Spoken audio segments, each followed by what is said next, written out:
Mga idol, for today's video, nagbibigay tayo ng idea sa manok na hindi natutunawan mga ka-idol. Kasi na-experience ko na mga ka-idol. Ito yung 3 months old ko mga ka-idol. Hindi natunawan. Siyempre malayo-layo tayo sa bayan mga ka-idol. Ang problema ko siyempre wala tayong ibigay na gamot. Gawa nga nung hindi siya natutunawan. Siyempre, pag hindi natunawan, hindi siya kakain mga ka-idol. At saka matamlay ang manok. Siyempre, ginawa ko mga ka-idol, kumuha ako ng tubig. Tapos pinatakan ko ng suka mga ka-idol. Tapos yun ang pinainom ko sa kanya. Pinainom ko sa kanya umaga't hapon mga ka-idol. Yun lang, yun ang papainom mo sa kanya. Yun. After 2 days mga ka-idol, bumalik na yung sigla niya sa pagkain at saka natutunawan na siya. Kaya hindi na muna kailangan ng gamot, pampatunaw mga ka-idol. Yun lang sa akin.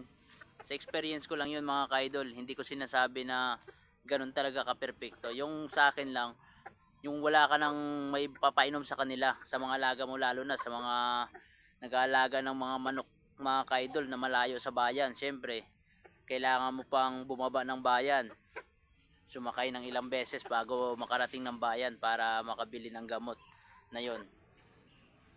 Yun lang mga ka-idol, maraming paraan tayo para tayo less din, makatipid din tayo, tapos makakagawa rin agad tayo ng lunas sa mga alaga natin. Kasi napakahirap mga ka-idol, lalo na pag may mga naramdaman yung mga alaga natin. Talagang nakaka-stress din. Na-stress din tayo syempre.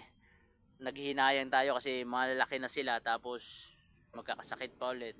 Ganito, magkakasakit. Kaya napakahirap sa ating mag-aalaga ng mga manok, sa mga mahilig mag-alaga. Pwede nyo gayahin yun mga idol, pwede nyo itry pag mayroon kayong mga manok na hindi natutunawan. Tubig lang mga ka-idol, tapos patakan nyo lang ng suka. Yun. Tapos yun ang ipapainom nyo sa kanya. Ipapainom nyo. Yan. Bali umaga't hapon mga ka-idol. Kung sino naka-experience ng mga ka-idol, paki-comment mo kung na-experience mo yun na ganun. Tsaka comment mo rin kung taga-saan ka para alam natin kung saan nakarating tong video na to. Kung nagustuhan mo ang video mga ka-idol, pa-like and share. And thank you for watching. Follow more and bye-bye. God bless to all.